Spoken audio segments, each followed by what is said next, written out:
Хора, по между другото, вижте, нека си бахнах силното родопско одяло. Ако помните, ако не помните, да помните. Имах тук едно родопско одяло отзаде на дивана, защото то беше буквално толкова тънко, ама топлеше отзаде на дивана. И трябваше ми като легна отгоре, да го оправим после по 200 000 пъти. Вече го няма, защото е лято, навънка е 350 000 градуса. И не мога да живее, брат, ако не пусна климатика. Това в момента е пуснат, ама вие няма го чувате, защото нямам климатика от, не знам, Втората световна. Тъй като нямам идея за клипа и днес ще говорим за футбол. Няма да говорим за една определена тема, както имах идея току-що, ама просто реших да говоря 300 неща, за да стане идея по-дълъг клип по 2 минути. Днес ще говорим просто кота сетия. Започваме, разбира се, най-лесно това. Манчестър Юнайтед. Какво става с Манчестър Юнайтед, брат? Какво случи този сезон с Манчестър Юнайтед? Той е с Тотнам, ама Тотнам са сета, брат. Те са мутаняци, брат. Мутаняци, ама спечелиха титла този сезон, е бах майката. Какво става с Манчестър Юнайтед, брат? Помня сезон завършиха на 8 място, което беше на някакво what the fuck, брат. Нали, те не че Манчестър Юнайтед са в някаква най-добра си форма на света, но нали, беше някакво 8 място, брат, what the fuck. И този сезон, брат, завършиха 15 или там, които бяха, брат. Какво се случи по дяволите, човек? Какво се обърка? Има толкова добри играчи. Имам предвид, аз сигурно съм единственият човек, който харесва Хойлунд като нападател, защото не знам, брат, изглежда като Халанд, ама от Темил, брат. Изглежда някакъв много готин човек, не знам, много макефи този пич.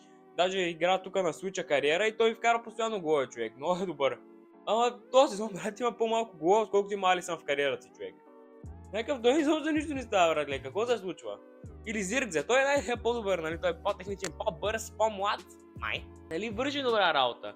Имат невероятни играчи, брат, имат Алехандро Гарначо, нали си го виждали, брат? Оня дето беше с мемето в TikTok, човек. Той е супер добър човек, той е супер техничен, пак че в FIFA има 3 звезди скил мув човек, поради някаква причина да го направи възможно най-тромавия. Оставам сложите една звезда Уикфуд като Антони, брат, който ще говорим след малко. И просто е супер, брат. И Манчестър този брат сезон, какво правят? Не знам, човек, не знам какво се случи. Лига Европа буквално, аз бях сигурен, човек. С един приятел се заложихме, той най-вероятно ще гледа клипа, защото ще е футболен. Заложихме се, че брат Юнайтед ще бият, аз казах 3-1 за Юнайтед. И нали един гол на Тотнам, брат, от Соланки, защото Соланки е бата шибанян така егър. Ама нали няма, защото не е, брат, той е бял. Казах си, че Хойлунд ще вкара, че поне Бруно е един от двамата, брат. И нито един не вкара, брат. Тотнам ги биха с 1-0 или с колко беше, брат. Унана и той не знае какво се случва, брат, той гледа топката, такъв самята и нищо не прави, брат. Поне не е най-лея по-добре, отколкото в първия сезон, братле. Ако помните ли Унана в първия сезон, човек, това беше най-лошия вратар ever. Сега ще говорим малко за Антони, човек, просто Антони. Антони, човек, толкова му се подиграваха, нали, защото пича просто въртеше като пумпал и нали само това можеше да струваше там 70 милиона, нали, тураше много пари на Манчестър Юнайтед, човек. Просто всеки отбор от Висшата лига, повечето отбори, слагат супер много пари в някакви играчи, очакват, нали, супер да станат най-добрите отбори. И накрая нищо не става, брат, нищо не става. С Челси същите, брат, помните ли миналия сезон на Челси? Те затова играят лигата на конференция, защото бяха много зле, брат. Вложиха толкова пари в Кайседо, не помня кои играчи, просто помня, че вложиха супер много пари и накрая играят лигата на конференциите, обаче явно тези пари им се отплащат. Това е знак, че Манчестър Юнайтед този сезон ще завършат четвърти. Не знам, дай боже, да е малко по-интересен футбола.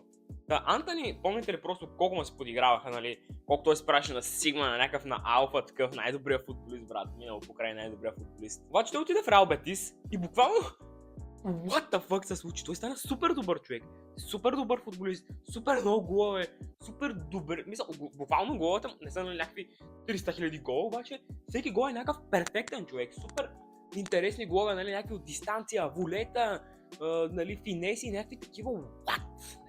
Това е този изчупения играч в мобайл, човек от 2023-та, дето си го взел за 50 000. Нали, някакво what the hell, човек. Ти стоиш и не мога повярваш как.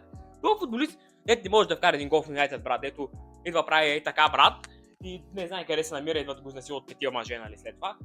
Сега прави някакъв невероятен сезон. Как това се случва по дяволите? И буквално, тъй като Реал Бетис играха финалът на лигата на конференциите, и тъй като Антони всъщност е под наем в Реал Бетис, се мислеше, че, нали, така ще стане хубавата, че Антони, ако Реал Бетис някак си успяха да бият така fucking Челси, брат, който в началото беше окей, получи се 1-0 и после Челси вкараха 300 000 гола, брат, и ги ебаха всичките в газа, нали?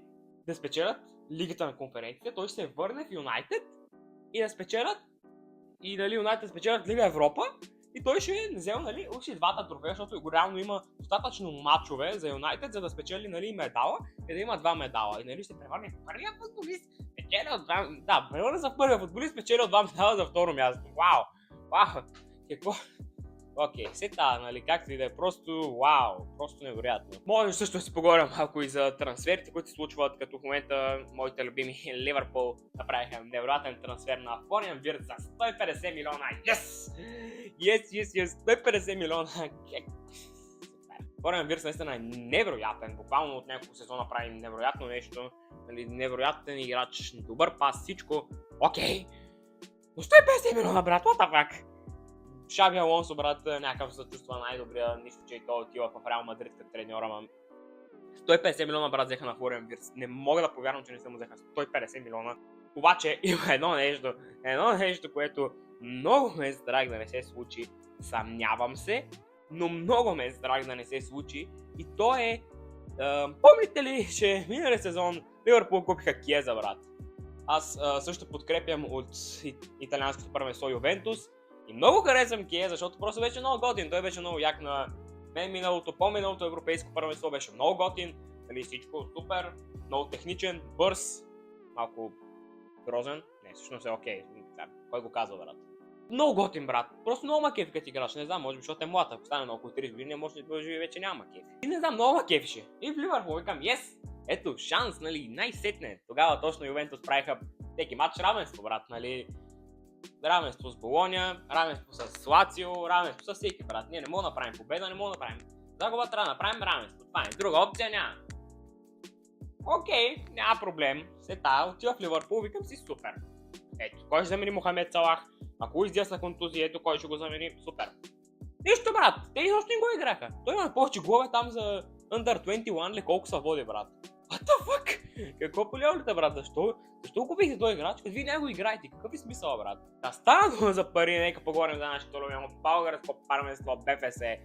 Сложиха много правило, надявам се всички сте разбрали, новото правило е, че трябва всеки един български отбор да играе с поне 4 български футболисти. Мисля, че толкова бяха. Нали, първоначално е било с 2, обаче станало с 4, което е вау, в смисъл 4 от 11, нали, окей. Супер, нали, ще виждаме повече български таланти. Ще им, нали, много по-добре, защото просто вау, нали, най-сетне. Ще развиваме българите, да станем отново силна държава, ще играем европейско, световно, там, Лигата на нациите, каквито са, дето и ония пенсионера Роналдо го спечели. Нали, супер! Но разбирате се, ще има нещо, как да прескочим закона, как да направим каквото може, всяко и то, разбира се, че отборът може да си плати 400 000 лева и така преминаваме правилото и няма абсолютно никакъв проблем. Супер! Просто няма никакъв проблем. И разбира се, днес получих новина, за която се сетих да направя клипа. Отгоре просто си казаха, ние ще платим 400 000 лева, нали, новия там треньор го измислил. И това е защото не мога да си позволиме нашите футболисти сега да търсим нови таланти. Ние имаме... What the fuck, брат? До тогава аз съм почти сигурен, че всеки отбор от първа лига, даже някой от втора, може да си платят 400 000 лева и готово, брат. Няма никакви проблеми. Всеки ще играе с всичките футболисти и прескачаме правилото. Какъв е смисъл, човек? 400 000 лева глоба. Защо не го направи 400 000 лева на матч, брат? И като отгоре си играят, не знам там колко, 30 и нещо матча и ще им се съберат хубави... Пак трябва да смятам, брат, по математика. Не знам, смятайте си ги там по колкото си искате, 12 милиона лева горе-долу и мисля, че да, тогава заслужава. Но като платят веднъж глобата, отгоре си ме сета, брат, имат супер много пари. Буквално какво... Да, брат, все едно нищо не се е случило, брат.